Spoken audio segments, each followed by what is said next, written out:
Blessed Samhain, Aries.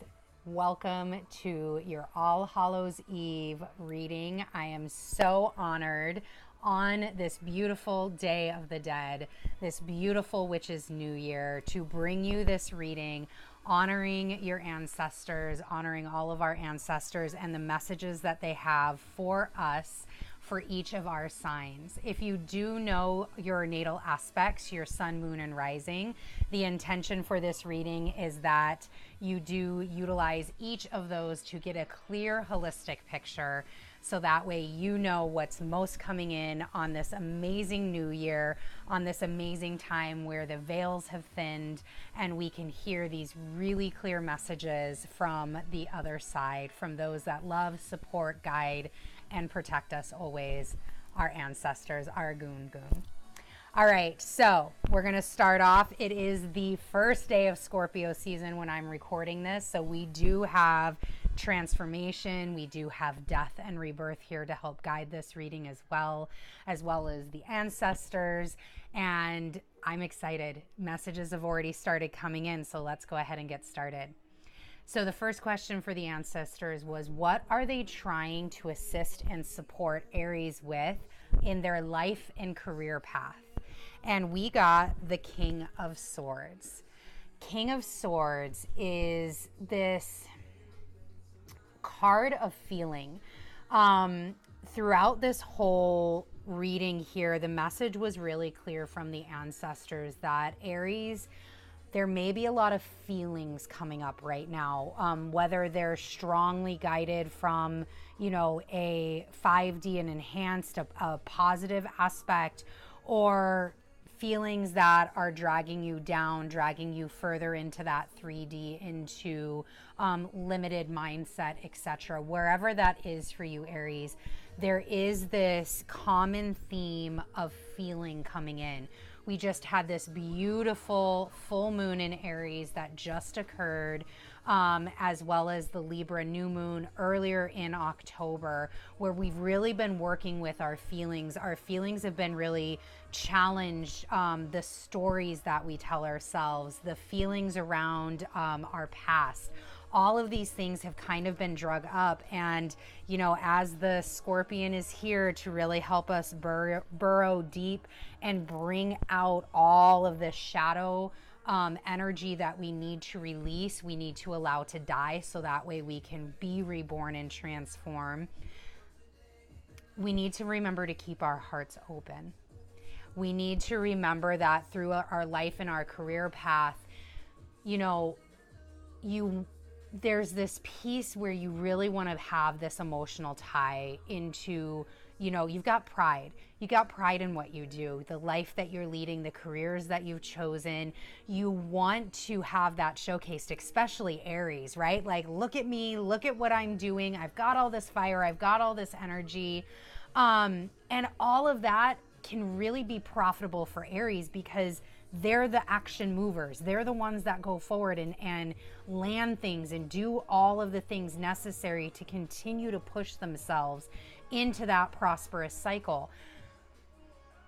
Sometimes, though, objectivity has to come in, and sometimes those feelings can turn into a hindrance, where instead of that humble, yes, I know that I'm good at what I do. Yes, I know that I'm embracing my career and life path, and I can sit there, but I'm sitting in gratitude. I'm sitting with my heart open and allowing the things to flow to me, allowing to be used and to be supported by my ancestors, so that way I am bringing forth what needs to in the world. There can be this ego, this space of hubris that comes in. And what the ancestors are really trying to say, Aries, is in the life and career path right now, you need to be monitoring that. You need to be balancing that, using that other half that you have, that beautiful Libra half, to balance those emotions, because there's a lot of profitability coming in for my Aries through this next, really it's the new year, so let's call it the next year.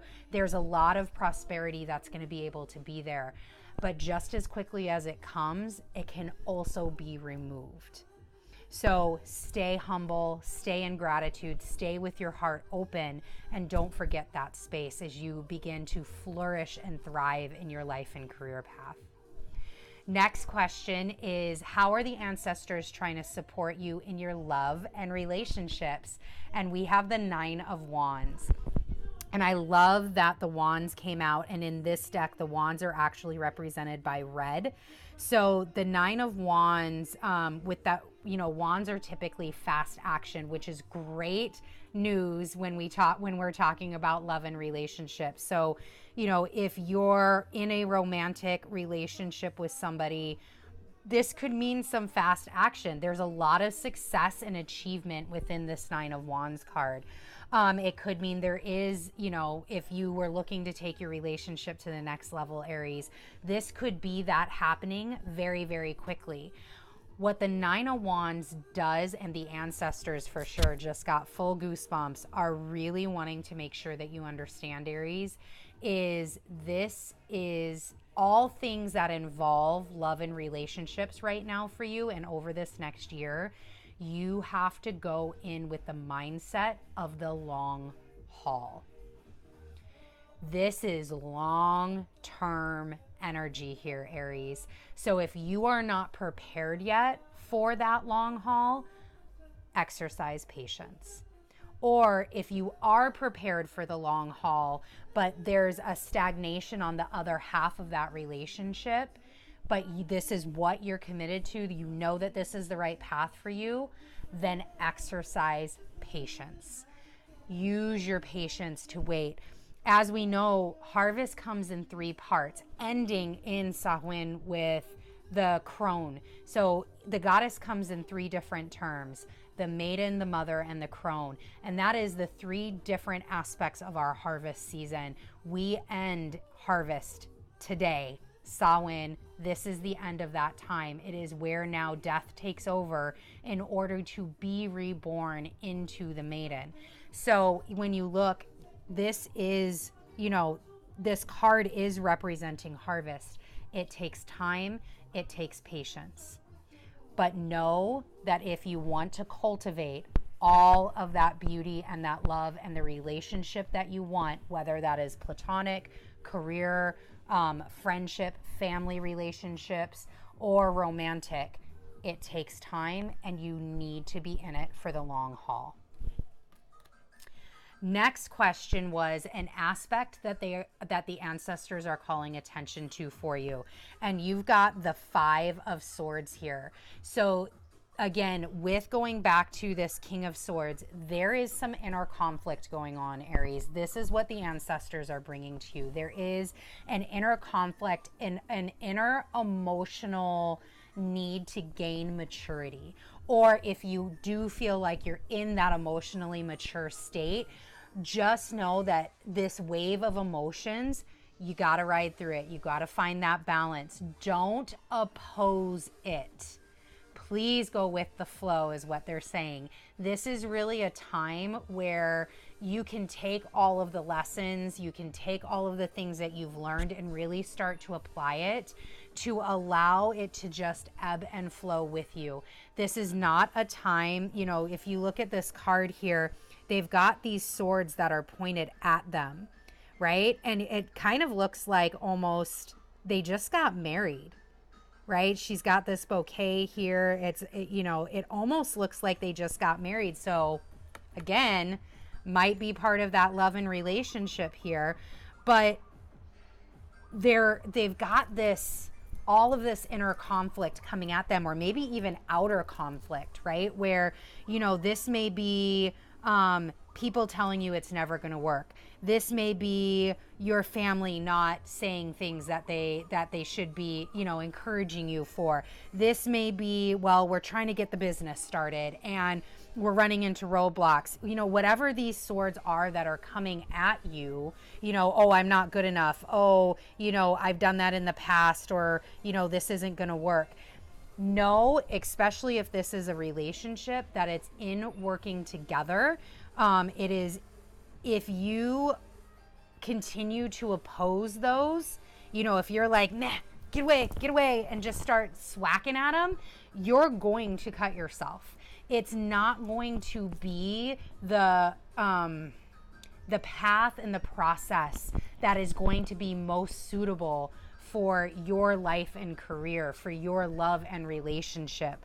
They want you to know that this inner conflict, there's that emotional maturity needs to be there, because remember, everything is about the long haul right now. This is not, yes, we're looking at over the next year, but this is energy that is like lifetime energy. This is energy that is the long haul, 5, 10, 15, 20 years down the road, Aries. This is, what the gain can be, and you can work out of it. Emotional maturity is there for you. And the message, the guidance that they're giving you from the ancestors is the Eight of Pentacles. And with the Santa Muerte deck, there is a message from the dead after every single card. So I'm going to read the message from the dead just to tie the whole reading together. So let me get that here. So again, this is the Eight of Pentacles.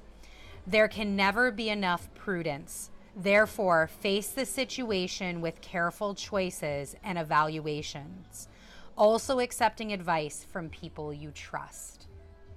So that is the message from the ancestors, Aries. Thank you so much. Again, make sure that you watch your sun, moon, and rising signs if you know your natal aspects. That will just give you a great full picture of everything. And all links to where you can find me, other readings, will be in the description box below, as well as the link to the deck that I used today. And I did do a deck review of this deck, so make sure to check that out as well. All right, bye Aries. We'll see you at Yule.